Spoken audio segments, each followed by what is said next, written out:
What's good, ladies and gentlemen? Bitches, welcome back to the channel. We're recording live from the mothership. Again, I'm trying to record this post-com for this episode. This is like the fourth damn time and my laptop has just been bullying my audio to the point where I thought I had it yesterday. And after I upload the video, my boy Wolfie comes with me. He's like, oh, you posted a video with no audio. I'm like, what? I go and check, there's no damn commentary in the video. I'm recording this again. Hopefully it's right this time. Let's get into what's actually been happening. Jan Bednarek went out on loan to Sporting Lisbon. Also, Jan Vestergaard ended up going out on loan to AS Roma. Now, Jan Bednarek, important year for him. If he comes back and he could have grown maybe 2, maybe 3 or 4. He's already grown 1. So if he could grow another 2 or 3 attributes, we'll look to him and I'll be able to look and say, yeah, he might have a future here. He might be able to play a role going forward. Jan Vestergaard, however, might be a bit more of a controversial one, being that he's our highest rated defender in the team. He's one of our highest rated players in the team. But he just didn't play well last season. He just didn't. He made so many mistakes. I know I'm in control of the players and I don't like to blame players too much. But it just seemed like whenever something went wrong at the back, Vestergaard was the reason. It just always felt that way. So Vestergaard, I didn't want to make any rush decisions. I didn't want to sell him, get rid of him, bow. So I decided to loan him out, let him play elsewhere. Maybe he grows a bit more even still. And then we reevaluate when he comes back next season. And we go from there. Player who did leave us, however, as you would have seen, was Shane Long. He went to Real Sociedad. 2 million we received from them. The money really didn't matter. It was just the right decision to let him go. I really wasn't planning on letting him go when I started. I wasn't planning on doing it. I planned on using everybody. Everybody's got a chance when I start this series. However, when we done the season roundup, and I look at the fact that he's only played, what, 2 games the whole season? It's like, I mean, if he's not playing in season 1, he's just not going to get a chance in the rest of the series, is it? When we're improving the team, we're bringing more players in, everyone's growing, we've got youth players coming forward, he's just not really going to get a chance. So we let him go. You see right here as we get into the match with Liverpool, though, John Henderson goes down holding his knee. Replay, however, shows him go down holding his shoulder. What's going on, Jordan? What's going on? And I thought it was interesting to show that, just because, like, what's really going on? Like, is your knee hurt or is your shoulder hurt? Liverpool did get a chance early on in the game, though, as they play the ball over the top to Sadio Mane. And unlike Mane, for him to, like, really rush the finish, like, he really had time, especially with the pace that he has.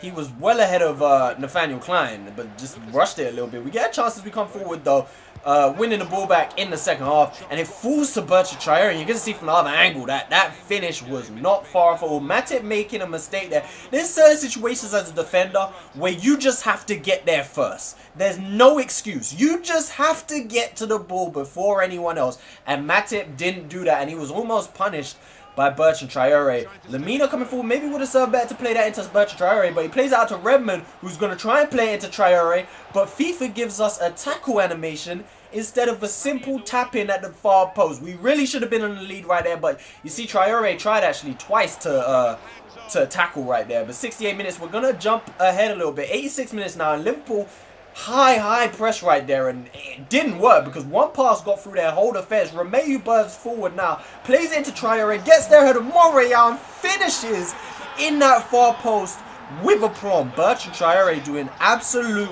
bits since joining us now. That's his 3rd goal in 3 games. He's been playing well. He's been looking dangerous. Romeo is the supplier. You see right there, Monreal tried to clear it first time, and that was probably just a horrible decision because you didn't even have the ball, but you're trying to look. And Bertrand Traore got there first, and he bends into that far post. No mistake made with the finish, despite the fact that Monreal was making a mistake with the clearance. But Bertrand Traore scores yet again. The man is really stepping up, and we've seen him matches previously. Both games we played against Liverpool last season, I believe they got late goals to secure a draw. So this time we're the team getting the late goal, and it looks like it's going to secure us a win. We did make some changes. Just freshen the legs up. Didn't really matter in the end because the chance for Bertrand Traore where he hit the back of the net was the final chance of the game. Liverpool didn't get another opportunity. We didn't get another opportunity. The game came to a close pretty soon after that. And Bertrand Traore is the match winner. 4 attempts on goal, 1 goal. Not the best ratio, but it doesn't matter at the end of the day. All that matters is that you found the back of the net, especially if your goal is to get one that wins the match, it really doesn't matter. You can have 99 shots and 1 goal. If that 1 goal wins the match, that's all that matters, B. Romeo did get man of the match. But you see right here, Jordan Henderson out for 8 weeks, on the sidelines. And it does, in fact, confirm dislocated shoulder. So why, why was you holding your knee, Jordan? I want to know. Why you lying? He was really trying to buy a free kick so much to the point that he just automatically reacted and said, yeah, let me hold my knee and pretend I'm hurt.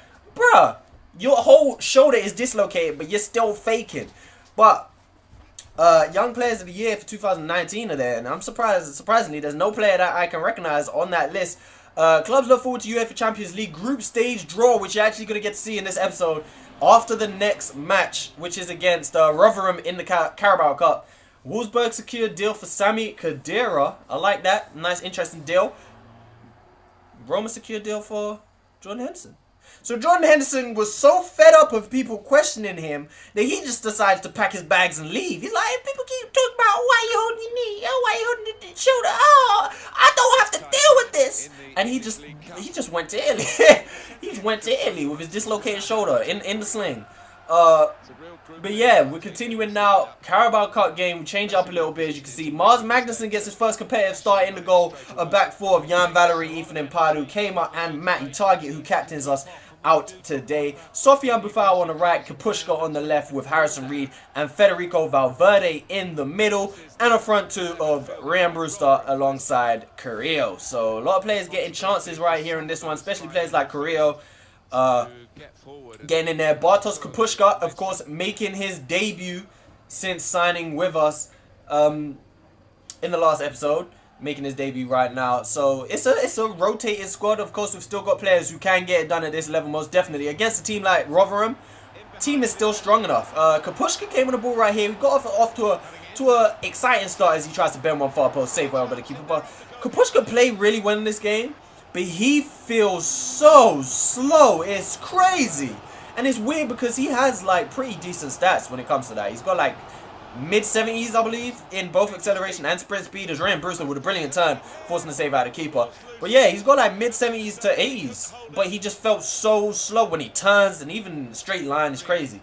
So we can train him, and we most likely will. Good turn from Ryan Brewster, and he accelerates right past his man. But the shot on the weaker foot, not enough to trouble the keeper. Probably should have done a little bit better, as it kind of just floated towards the keeper and like right into his hands almost. But right there, I spoke about having to just get there first.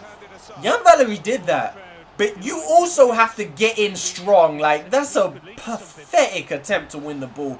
And thankfully, Mars Magnuson was able to make the save at his near post to stop Valery being punished, I guess. But he should be doing better with that challenge. We work it out wide though. Reed finds a Matty Target, and he's going to play it inside to Ryan Brewster. First time pass down the channel to Carrillo, who pulls it back to Valverde, and we have scored a beautiful goal. Just like that. Click of a finger, it just happened. And Federico Valverde scores his first Southampton goal and gets on the box.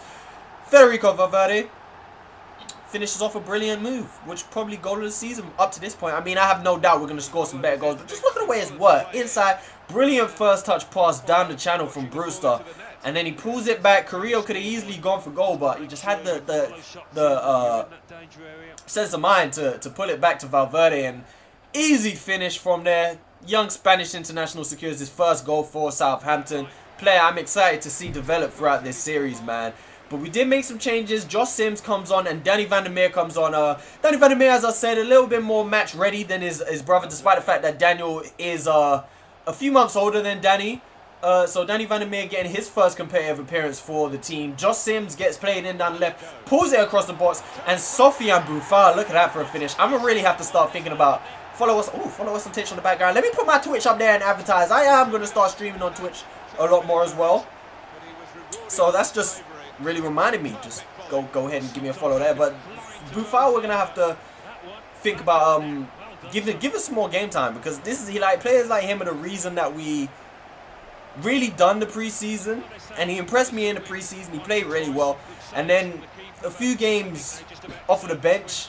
I don't know how many at this point, because like it's obviously just a few games in. We played 3 games, so but yeah, we come off the bench. And play pretty well. So league games we have a lot of wingers, obviously, in the team, players like a Unity, but you see we get drawn against Real Madrid right there in the Champions League. Real Madrid, Olympique Marseille, and Basel. Now, if you ask me, that's not the easiest group, but they seem to think handed lucky UEFA Champions League draw. I'm not too sure about that one. I'm not really... Well, I don't know if I completely agree with that one. I mean, we probably could get through it, at least in second place. But I would not call that lucky by any means. Basel have been shown that they could cause trouble for some of the bigger teams in the Champions League. And Marseille obviously can as well. Like, we already know that. So, lucky, I'm not sure where they got that from. Our main feature today on EA TV, two great clubs. It's coming up for you live. And it is about to go down. Hey, the presentation on FIFA is just so good. The presentation, every year, like, this ain't a new feature. I mean, they had it last year, but it's just also, the plan for me is to get a gaming PC relatively soon. So once we do that, I mean, we could get mods going. Obviously, I like to put the BT Sport logos and Sky Sports logo. I try to make it look as authentic as possible, but once we get that, we could probably get mods that will do full Sky Sports package and stuff. I don't know. I haven't really looked into it, but I mean, I'm always looking for ways to make the series more authentic, more realistic, present it better. And you're gonna see a lot more of that as well coming forward soon. I'm gonna start adding even more stuff into it. Just like in-depth looks into the series. But we're getting into this one. Let me know also, Southampton fans, who is the biggest derby, would you say, for Southampton? As we actually win the ball back off of Brighton right here from their own corner. It's played into Nathan Redmond, who's actually going to give it back to Bertrand Traore. It's a brilliantly weighted pass from Redmond, which I didn't actually realise. But Bertrand Traore just using his pace and power to find his way into the box and pass it into the roof of the net. The Burkina Faso international is on fire right now as he scores his 4th goal in 4 games. And it's just a deadly counter-attack. Deadly counter. We have so much pace in the front three now and interchangeability. It's just looking mad deadly at this point. Pace is obviously not as important as it has been in recent years in FIFA, but he just uses his pace to perfection right there, cutting across the defender, powering into the box. And Bertrand Traore is just doing absolute bitch right now for the team, scoring yet again. 60 minutes and Brighton come forward again. Weak shot, I think it's Pascal Gross who takes the effort actually, but eventually it just goes straight into the hands of Areola. We come forward again as Nathaniel Klein tries to bust forward. Brilliant tackle. Eventually comes to Yakumbach, who's going to try and play it through. It's just a poor pass intercepted by the captain Bertrand. Klein is able to find Vasquez, taken from Vasquez, falls to Traore on the swivel. First time finish. And this man, somebody call, I don't even know who to call. Who we calling? Why are we making a call? Why are we making a phone call? There's no one to call. Bertrand Traore, 5 goals in his first 4 appearances for Southampton.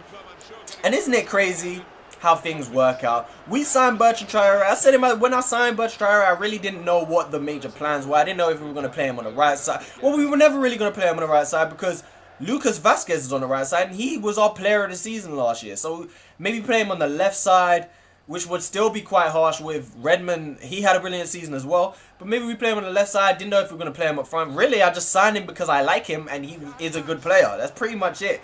But then obviously Gabbiadini goes down with a broken tailbone, out for 4 months. And all of a sudden we're kind of looking for a striker. Partly, as Brighton do pull one back as well. But we're kind of looking for a striker. Because I was actually, for the most part, going to play Charlie Austin up front with Gabbiadini out. But on the right before the first game of the season, I changed my mind. I said, you know what? We're going to play Bertrand Traore. Because in the Community Shield, we played Charlie Austin up front. But we changed our mind right before the game of the season and put Bertrand Traore up front. And the rest is history. Look at how it's working out. And despite how well Gabbiadini played for us last season, we can't put him straight back into the squad when he comes back if Bertrand Traore is still playing like this. If Bertrand Traore keeps it up, there's no way Gabbiadini gets his starting position back. I mean, occasionally we will play 4-4-2. I'm going to try and play it a lot more often than last season, but other than that, as Bertrand Traore is through again on a hat-trick, unfortunately he hits the post. Can't double our lead, can't create that gap. But in the end, he didn't need to because that was the final chance of the game. The rest of the match was kind of like just end product wasn't really there, and you know, it just a lot of attacks breaking down, stuff like that, shots being blocked. We ended up with 3 points though. That is all that matters. Bertrand Traore left with the man of the match award, 9.2. And then we go into deadline day. We go from 9.2 to 9 hours left to 9 million signing. It would have been a lot better if he was number 9 as well. But no, 50. We signed Jesse Rodriguez, who's just called Jesse in this game apparently. Jesse Rodriguez from Paris Saint-Germain. It's a typical RainKeroseneyt signing, isn't it?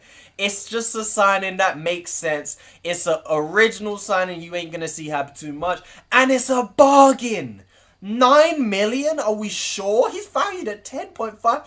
Honestly, we all know how good this player can be. He's obviously not getting all the football at PSG. He's going to need to leave there eventually. But at the age of 26, in and around his athletic prime, like, he's still probably not even hit his athletic prime.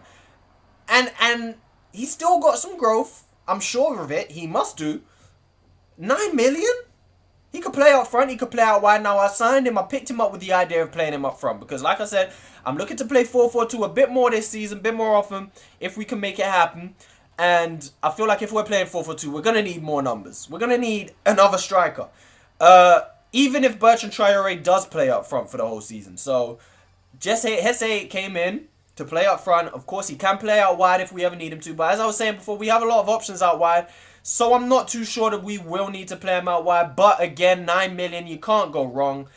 It's a great signing if you ask me. Lloyd Kelly ends up signing for Arsenal. Young left back. I really like that signing. I like it. Especially as we saw Kolasinac ended up going to Hoffenheim. So it's a good signing for Arsenal. Watford also making a pretty good signing. Signing a 31-year-old Fraser Foster for 6 million. I mean, it's a good signing, but at the same time, it's a good deal for us as well because you see he's valued at 4.8. We managed to get 6 million out of Watford for a player who we really didn't need. Again, I wasn't really planning on selling him. I was considering the idea. But with Angus Gunn's emergence last season, with Areola coming in this season, and Mars Magnuson coming in to play cup games and stuff, and obviously to grow for the future, we really don't need Fraser Foster. We also have Jack Rose on loan who will come back at some point. Might not stay around, but he's still here for now. We just don't need Fraser Foster, if you ask me. Not a necessity to be here. So we let him go to Watford. But that was it for deadline day. No more deals happening until January. Most likely will be loan deals happening. This is how the Premier League table looks though. For now, still early days. Only 4 games played for us. 10 points. Still undefeated at this point. Hopefully we could keep that going. That's it for today's episode though. I hope you guys enjoyed this one. Peace.